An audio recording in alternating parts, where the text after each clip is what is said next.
I'm going to go ahead and call us to order.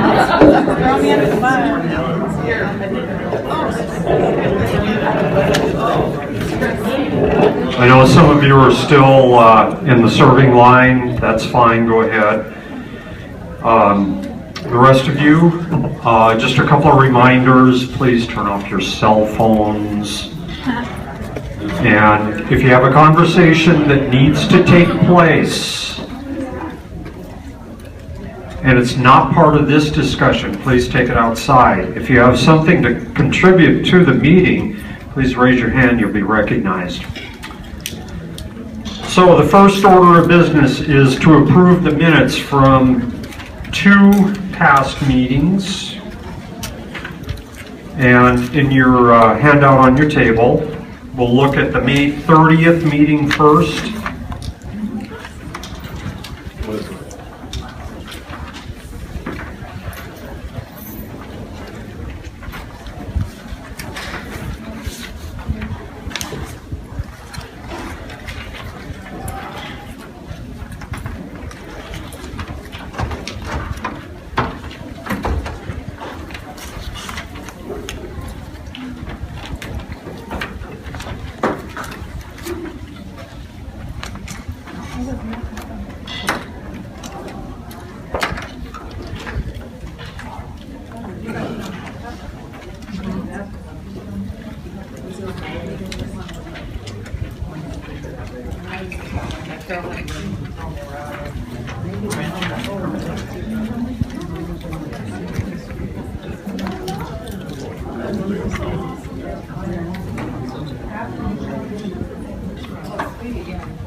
How are you?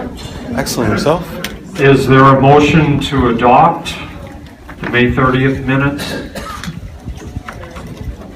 Thank you, Marilyn. How about a second? Second. Second, thank you, Shelley. Any further discussion?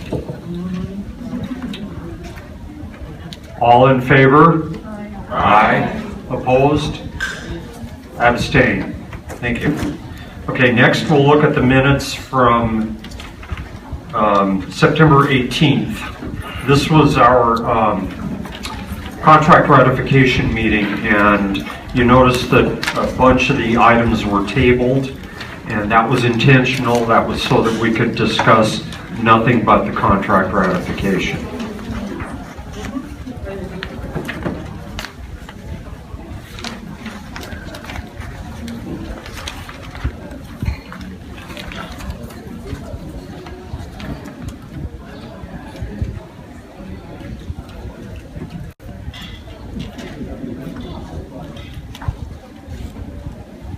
Anyone want to move to adopt?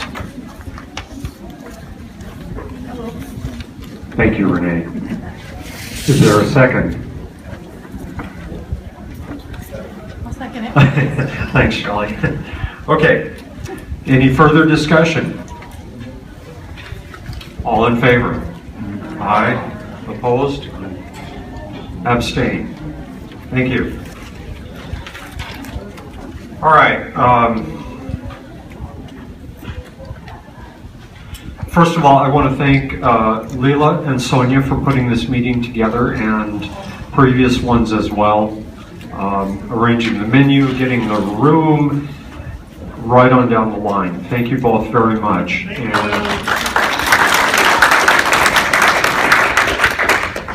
I probably missed somebody else in there, so thanks to everybody.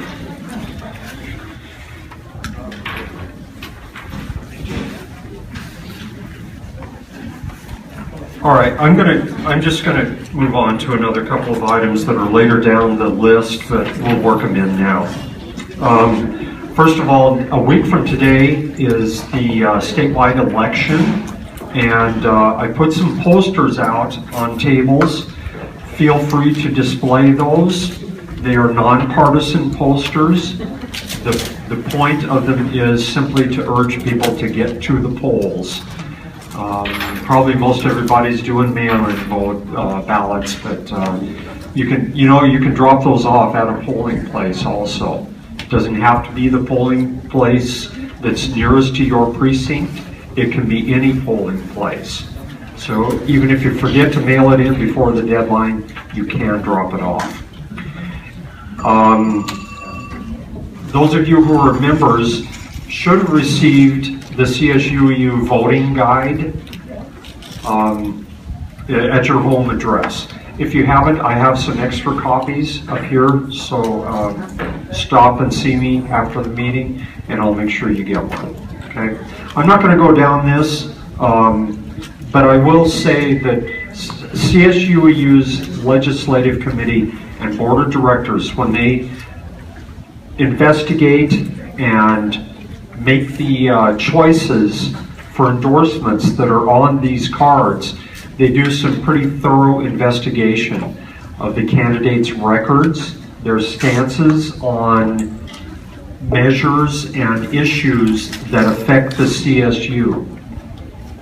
And then the same thing for the ballots. If it's going to be good, if the Legislative Committee and the Board of Directors feel that a particular ballot measure is going to be good for the CSU and for employees such as ourselves, that's how things get on the endorsement list.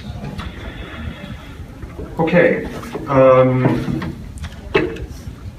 we got two big items today. How many want to hear the result of the ratification vote? Slightly fewer than the percentage of passing votes. Anybody want to take a stab at it? Now, those of you who already know, please disqualify yourselves. Who's going to guess? What percentage of members voted in favor of the TA? 99.9. 99.9? 100? 98? 99.2? Well, Shelley, you're batting 3 for 3 today. 98% voted in favor.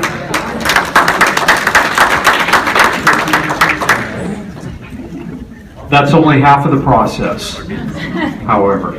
The other half is the Board of Trustees has to ratify it as well. I don't think anybody foresees a problem there, but just rest assured that it's not done quite yet. We anticipate that vote. Frank, have you heard anything recently about when that's anticipated? No. Okay. The Board of Trustees has a meeting about the middle of next month, but I understood quite a while ago that they might try to fast track their ratification of this and do a phone conference or something else to get it going for us. The hope is, and I underline the word hope, the hope is that we will see those retroactive pay increases in the November 30th pay warrant. But no guarantee.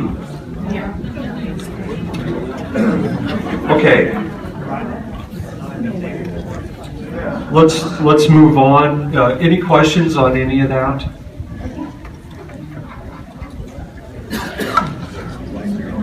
Okay. So let's move on to the Treasurer's report, Chris.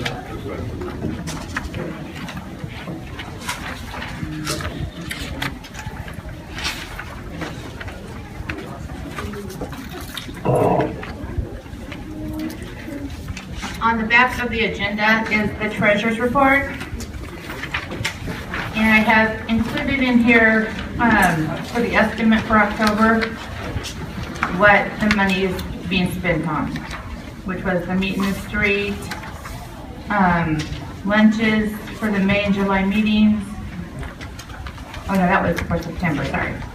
October's estimated is meet in the street, a meet and confer, and the September ratification meeting, and a travel advance for Leela for the Board of Directors meeting in November. And then this meal will be on the next month. So, looks like we're ending October with $3,892.04. Does anyone have any questions?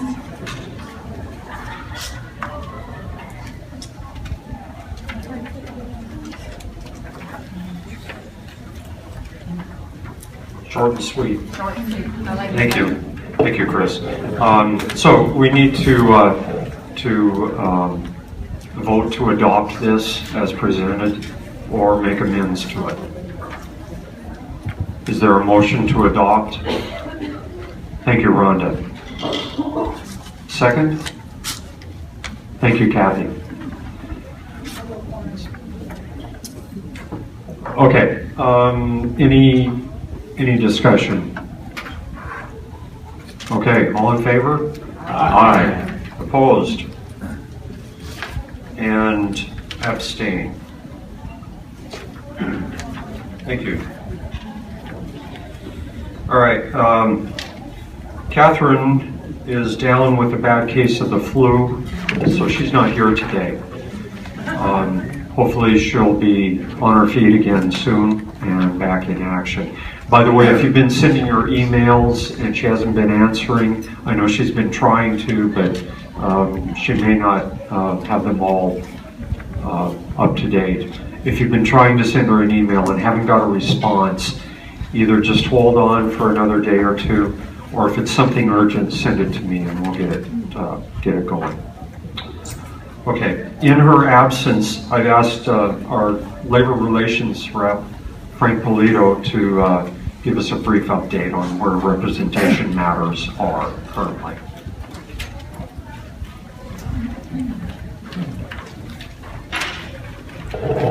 This was thrust upon me about 10 minutes ago by Ray, so real brief. A couple of issues that Catherine and I are working with HR on right now are IRPs.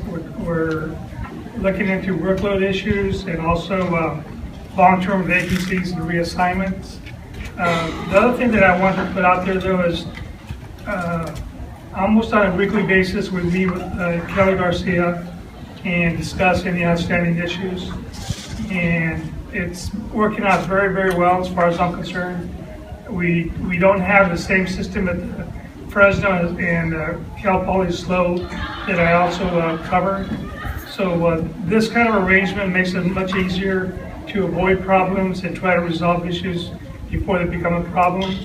And I want to acknowledge HR staff that's sitting up here, because I'm sure they can vouch for that. They see us like every week, walking in like clockwork. Any questions that I can answer real briefly? The one thing that I do also want to add is right now there are currently no disciplinary actions going on campus. And this campus also is, in my opinion, very understanding and very lenient when they impose disciplinary actions. I have, at SLO, I've had 2 terminations in the last month and a half. And at Fresno, I have one that a person is being demoted, moved out of the classification, and a big hit. So when we have things happen here, I kind of shake my head and say, man, this is really good for the employees here. Okay, so when you hear about bad things happening here, you should consider how they're being done at other campuses. That's it. Thank you. Thank you, Frank, for sitting in on short notice. I might point out, Frank mentioned disciplinary actions at other campuses. Fresno, which has, what was it, 2 terminations going there? No, that's SLO. SLO. Fresno has a couple of other types of reduction of pay and demotion from completely out of the classification to a lower classification and a drop in pay also. Can anybody say red circle date? Fresno represents about twice the number of employees as are on this campus. SLO has about 4 times the number. So yeah, I mean, proportionally their numbers are going to go up, but my sense also is that their HR departments are much more strict than ours. And I attribute the climate here primarily to Catherine and Frank, because they've worked with HR for years and years and years to establish good relations and to foster an environment in which things are discussed informally to begin with, and if they can't be solved there, then we take the first step of filing. We don't have to do that very often here. So, okay. So Sonia, an organizing report. I don't think I made an official announcement to the campus, but Sonia Morantine stepped forward back in September, I believe it was, expressing interest in being the organizing chair. That position has been vacant since Tina moved to administration. And Sonia has been working really hard to get membership up, and she's working on some other things too. So she's got an update for us.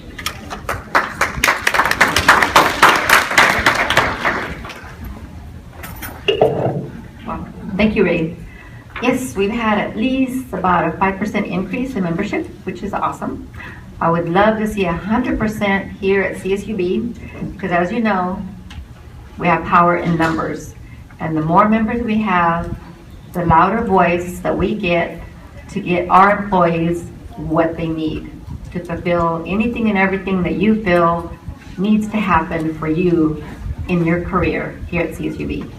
So please, please encourage those employees that your coworkers who are not members to join. Again, all the benefits that are there for them only cost pennies a month. And as you see the difference in your pay stub, there's not a whole lot of difference other than the fact that you get more benefits, and they are worth the money. So I would like to thank everyone who has come on board, and if there is anything that you would like us to fight for, please give me a call or email me, let me know, and I will definitely present it to the board. Thank you.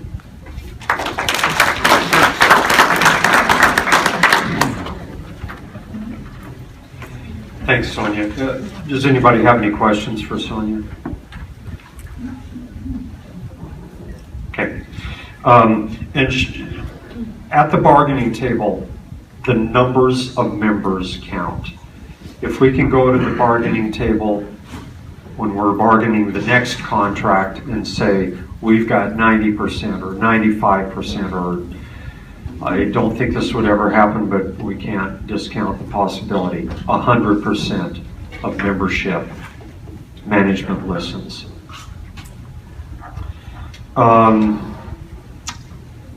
And in terms of bargaining, I meant to mention earlier, part of the reason that we got such a good contract was support from people like you. The bargaining team didn't go in there alone. They went in there knowing that every single person they represented was behind them. A year ago, I was pretty confident that we were going to get a better contract this time around. And not everybody was. There were skeptics. There were people who said, well, maybe we'll get another 1% raise. I felt almost certain that we could get more than 1%. And here we are looking at 7% over 3 years. And it's because, to a large extent, of each of you taking a stand. We weren't out on the red brick road holding protest signs. We didn't march on the president's office and demand that he, as a member of the board of trustees, tell the other trustees that we need more money in our paychecks. We didn't have to do that, but we were there. We were there spiritually behind the bargaining team. We were there as a group of one. And that's a big part of the reason that we're looking for some pretty decent raises for the first time in I don't know how many years, at least 7 years.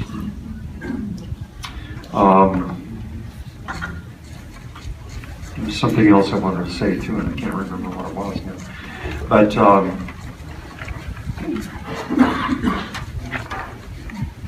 Anyway, it's totally gone, whatever it was. Thank you all for your support. Oh, that's what I wanted to say. See, it didn't go away completely. Most of us, and rightfully so, most of us look at the bargaining situation and say, what's in this for me? What's going to help me raise my family, make my mortgage payment, get to the doctor more easily when I need health care? What's in this for me? And it's a two-way street, folks. You have to look out for yourselves. But the best way you can look out for yourself is to support the union and to be a member of the union. The union, the bargaining team, I know you all know this, but I want to reinforce it. The bargaining team are members just like us. They have 8 to 5 jobs at their various campuses. They're looking out for themselves as well when they go into bargaining. But more importantly, they are looking out for everybody. They know that if everybody's boat floats higher, so does theirs. And that's what it's all about. So thank you all for being there spiritually behind them. This contract is historical. We not only have a guaranteed raise this year, we have guaranteed raises for each of the next 2 years. The economy of California could fall off into the Pacific Ocean tomorrow. We would still get these raises. I don't want to say that. Let me change the word tomorrow until the day after the trustees ratify. That's just unprecedented. And Frank, you've been involved in this union a lot longer than I have. I would guess you've never seen anything like this in a contract. And the other thing is, I'll get to you in a second. The other thing is, it not only guarantees our future for the next 2 years and 9 months or whatever it is, but it paves the way for better contracts down the road. And under years and years and years of oppression by chancellors who didn't believe in the importance of us, we finally are seeing some daylight. So this is just, it's a great day for us. Yes, question? I wasn't here last time. When we get these raises, if I retire, do the raises go with the retirement, or it doesn't go? Okay, let's back up a little bit on the time frame. Anybody who is employed July 1st or after of this year will see the raise from either July 1st or the first date of their employment. On the other end, if you leave employment, that's when the period affected by the increase will end, as it normally would be. But you will see it retroactive. So if you resign tomorrow or retire tomorrow, you will still get a check somewhere down the road for the period from July 1st until your date of retirement. Yeah. Any other questions?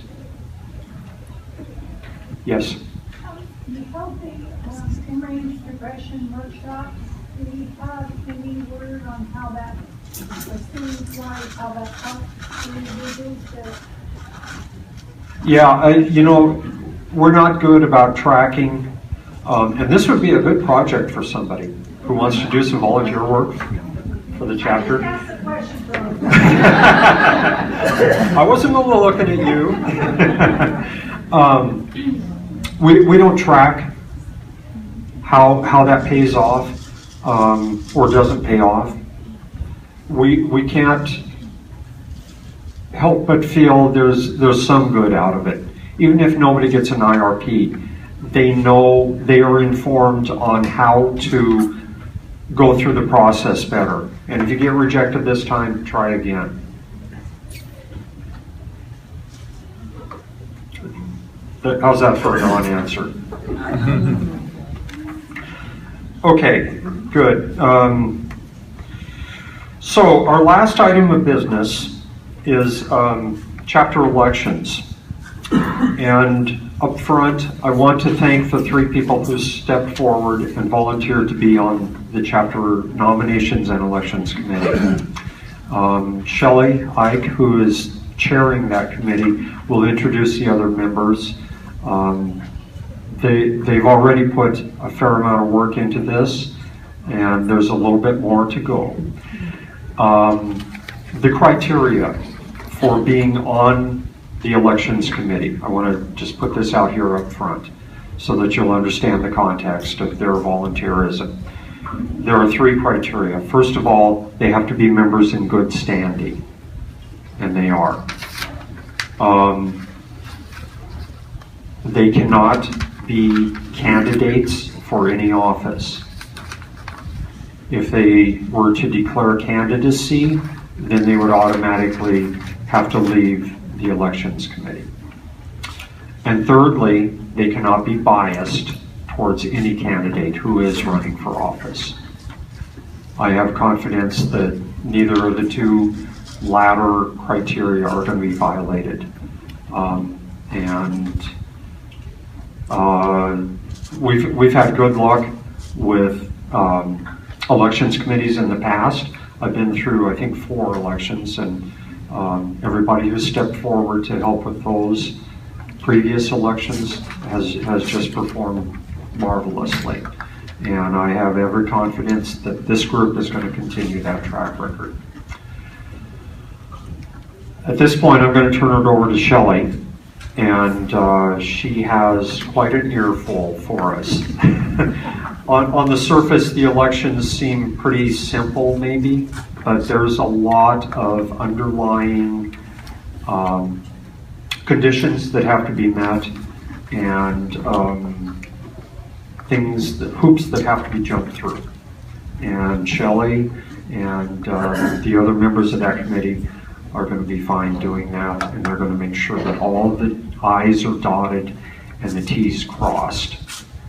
And one last word, if you have any questions about the elections process or concerns about it, please do not hesitate. Go directly to Shelley and get your concerns voiced, and she will do her best to address them. She may not have an answer immediately, but she has pledged that in a case like that, she will do the research and check with the authorities at headquarters to find out what the answer is. Okay? Shelley.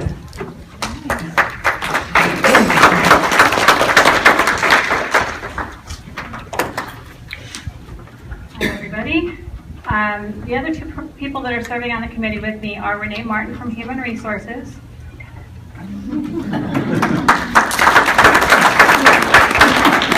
And Ryan Otaka from Advanced Education. Okay, at this time, the nominations are open for the following. Chapter President, General Counsel, Delegate. The President shall preside at all meetings of the chapter and of the Executive Committee, and shall exercise general supervision over activities of the chapter. He or she shall appoint and remove all members of committees subject to the rights of the Executive Committee to disarm such appointments or removals, and shall be an ex officio member of each chapter committee. The President shall also serve as first Chapter General Counsel Delegate and shall represent the chapter at all regular meetings of the CSEA General Council.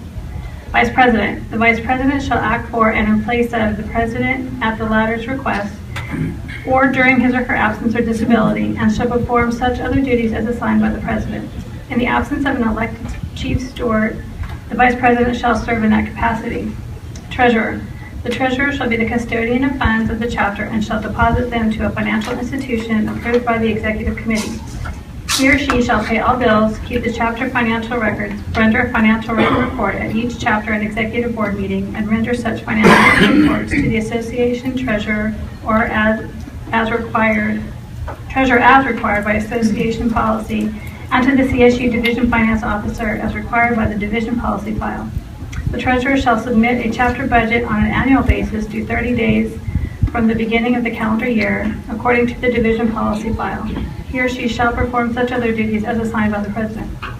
Secretary. The secretary shall keep a record of all the proceedings of chapter and executive committee meetings, conduct the correspondence of the chapter, have custody of the records of the chapter, ensure that a copy of the chapter, bylaws, division policy file, and association bylaw and policy file are available at all meetings.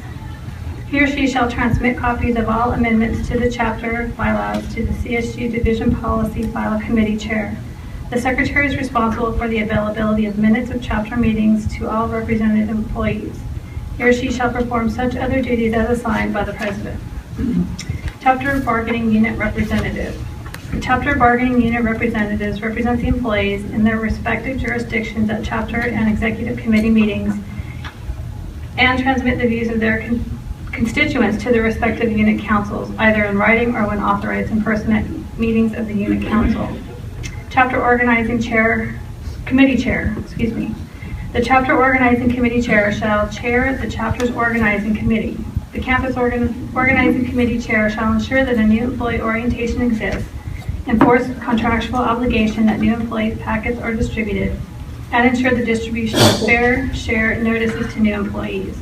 The chapter organizing chair shall develop campus programs to promote membership recruitment and fair share fee payer conversion, and actively promote and coordinate the implementation of association-approved statewide organizing programs on the campus. Chief Steward. The chapter's certified stewards shall elect a chief steward. The chief steward shall track campus grievances and chair meetings of the campus stewards council. Immediate past president. The immediate past president of the chapter will sit on the executive committee as an ex officio member.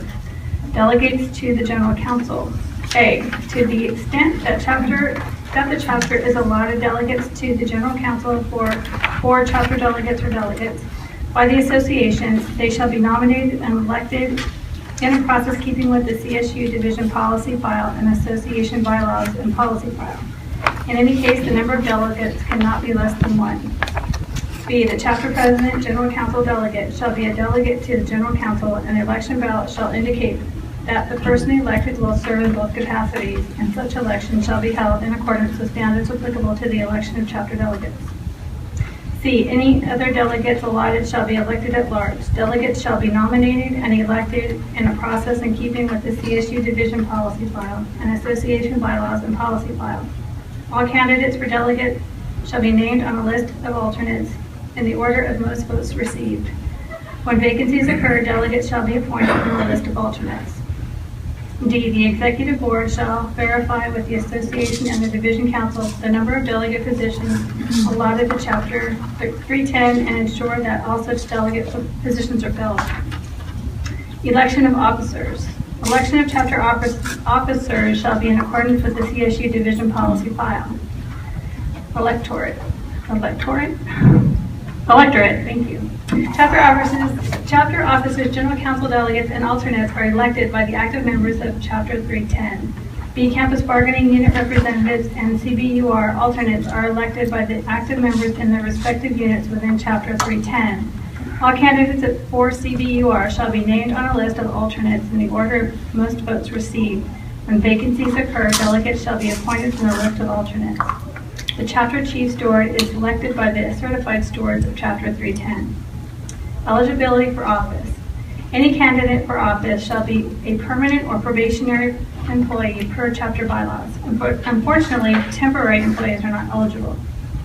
A, any active member of Chapter 310 in good standing shall be eligible for election to the office of chapter president, general council delegate, vice president, treasurer, and secretary, general council delegates / alternates, and chapter organizing committee chair. B, any active member of Chapter 310 in good standing shall be eligible for election to the office of campus bargaining unit representative of his or her bargaining unit. C, any active member in good standing who is certified chief steward of Chapter 310 shall be eligible for election to the office of Chapter Chief Steward. Terms of office. The term of office of all chapter officers, council, general council delegates, alternates, and chapter bargaining unit representatives, and the chief steward shall be 3 years in accordance with the CSU division policy file. Such terms shall commence upon their installation and end upon installation of their successors. Time of election. Chapter election shall be in accordance with the CSU division policy file. Election shall be every 3 years. 2014-15 election date is set for Tuesday, January 6, 2015. Nominations. During January, every 3 years, the chapter president, general council delegate shall activate a chapter nominations committee to serve for nominations to the offices of chapter president, chapter vice president, chapter treasurer, chapter secretary, chapter bargaining unit representative, chapter general council delegates, alternates, and chapter organizing committee chair. B, during January, every 3 years, the chapter president, general council delegate shall notify the chapter meeting memberships of the date, time, and place of the open chapter meeting to accept nominations. This meeting must be held by February 15th of the election year. Election. A, election for chapter officers and campus bargaining unit representatives shall either be 1, mail ballot conducted by CSU division headquarters. 2, open chapter meeting. All contested elections shall be conducted by secret ballot. Or 3, nominations can be emailed. A voting member is unable to be present at the meeting. B, if the CSU division is to conduct the election, the chapter must inform CSU division headquarters not later than February 15th of the year of the election.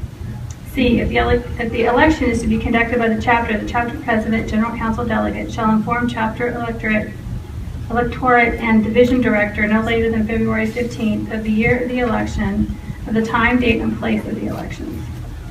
In this case, the nominating committee, chapter member, in this case, nominating committee shall conduct the election and shall provide a slate of candidates to each chapter member at least 30 days prior to the meeting scheduled for elections. This announcement of candidates shall also include the date, time, and location of chapter elections. Nominations from the floor at the meeting scheduled for elections will also be accepted.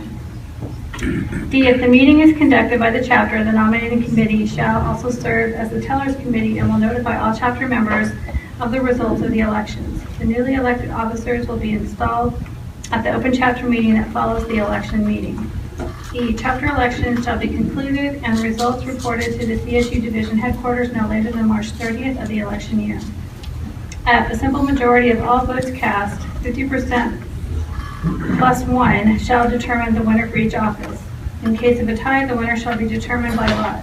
Blank votes shall not be counted. G, all chapter officers shall attend required training pursuant to the association and CSU division bylaws and policy file. Chapter elections timeline, 10/21, October 21st to December 15th of this year, chapter nominations meetings. December 16th, chapter nominations, appointments to headquarters, chapter election meetings scheduled, or chapter election notification to headquarters. December 17th through February 28th, chapter elections meeting, which is scheduled for Thursday, January 6th, 2015 for us. And February 28, 2015, chapter election results reported to chapter membership. Now, if you are interested in running for any of the offices, you need to fill out a nomination and consent form for chapter officers. And it's basically your consent to accept any nomination to run. And then you also have a place here for your statement. And then on the second page that's attached, it's officer descriptions and eligibility, and here it's just briefer duties for each of the offices, and then it says prohibited conduct, and it tells you the things that you cannot do, things like using obscene or false statements, being discriminatory based on race, color, sex, religion, occupation, so forth and so on. Member dues cannot be used to oppose any candidate. Equipment used for the CSUEU cannot be used to support or oppose any candidate. And so basically that's it. And then the oath of office is at the bottom. So I have these. If anybody's interested, you can pick one up for me, or you can email me and I'll send it to you anytime. Any questions?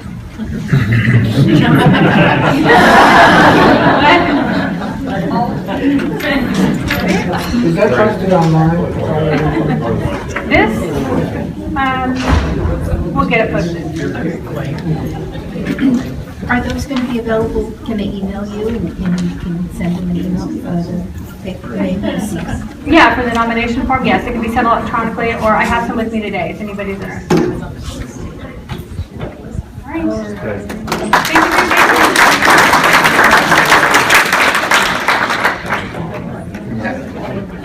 Thank you, Shelley. It takes a brave person to get up here and do that.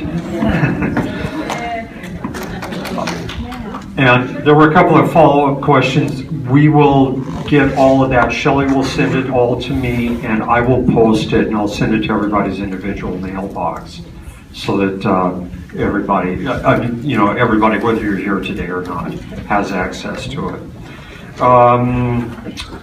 One thing that I wanted to point out about membership is that, as Shelley stated, you have to be a member in good standing to run for office and to vote. So if you're not a member, there's yet another reason to join. And on that topic, we have some membership cards here. If you're a member and you didn't receive one today, contact Sonia. I'm going to leave those cards in her, the membership cards in her safekeeping. She's also still actively recruiting people, so you can get a membership form from her. Join. Giants. Okay, so we're nearly to the end of business. A couple of things that I wanted to mention. Shelley mentioned general counsel. Does anybody remember what general counsel is? Wow, that's pretty good. 100% don't remember. General counsel at one time, decades ago, and as recently as about 6 years ago, general counsel was a big deal. CSUEU used to be a division of the State Employees Association, California State Employees Association, CSEA. At some point, we split off, and most of the employees of other state agencies also split off and took new names. The other agencies became SEIU Local 1000, and they represent somewhere around 90,000 statewide employees. When you go into the DMV, those people are all Local 1000 employees. The State Controller's Office, you go down the list of state agencies, and just about all of certainly the clerical employees are represented by Local 1000. We, of course, are CSUEU, and we have about 15,000 members. When the split happened, we were still affiliates of CSEA. There are two other affiliates. There are the state retirees, and they have about 30,000 members. Maybe it's more than that. It's more than us, but not as many as Local 1000. And then there's ACSS, which is the Association of California State Supervisors. And they are not a labor union. Of course, the retirees are not a labor union either. They are an advocacy group. And that's because none of the retirees are employed, right? So they can't have a labor union. But they can have an advocacy group. Same thing with the supervisors. Now, they are active employees of the state. However, they are middle management, so they cannot be members of a labor union.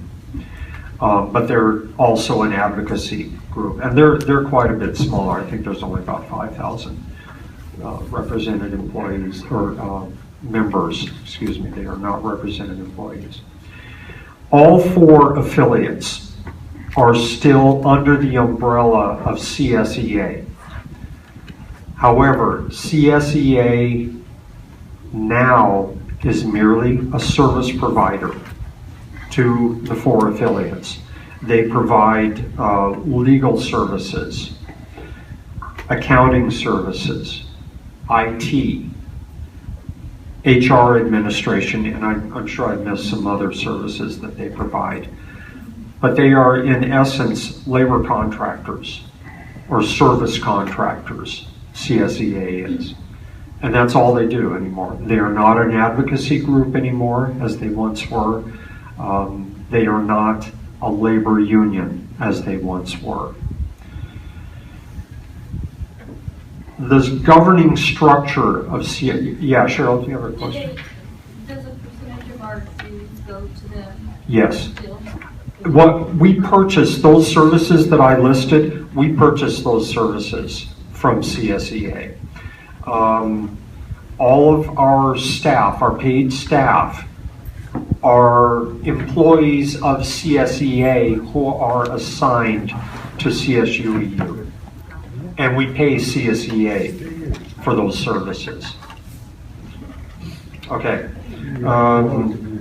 So the governing structure of CSEA is such that all affiliates have a say-so in how the organization is operated.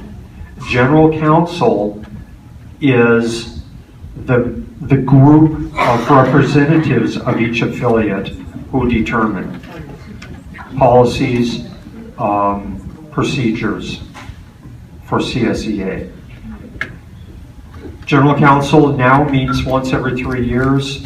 Last time it met, which was 2 years ago in September, a vote came up because of the diminishing role of CSEA. A vote came up before the delegates to essentially abolish general counsel, since it was the legislative or the governing structure is no longer needed. That vote failed by a handful of votes. You got to realize that at that general council there were over 1,000 delegates, and so a handful of votes was maybe 40 or 50. I forget what the count was.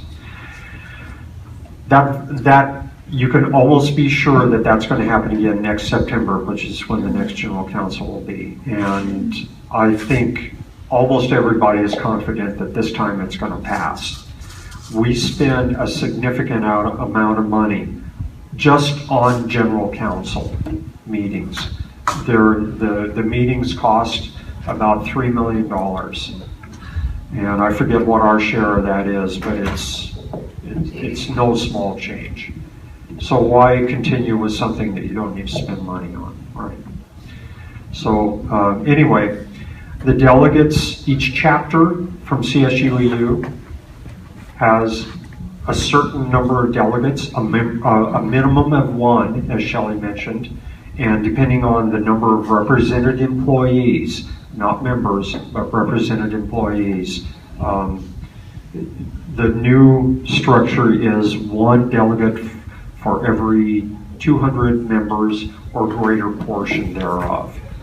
So in the past we've had 2 delegates, we will still have 2 delegates, plus an alternate. And that's what those seats are all about. Apart from that, the delegates to general council don't do anything. So they're sort of figurehead seats. And hopefully after next September they won't be in existence at all. So we are at time. Any quick questions I can answer? Okay. Well, thank you all. Congratulations. We hope to have even better news in a couple of weeks.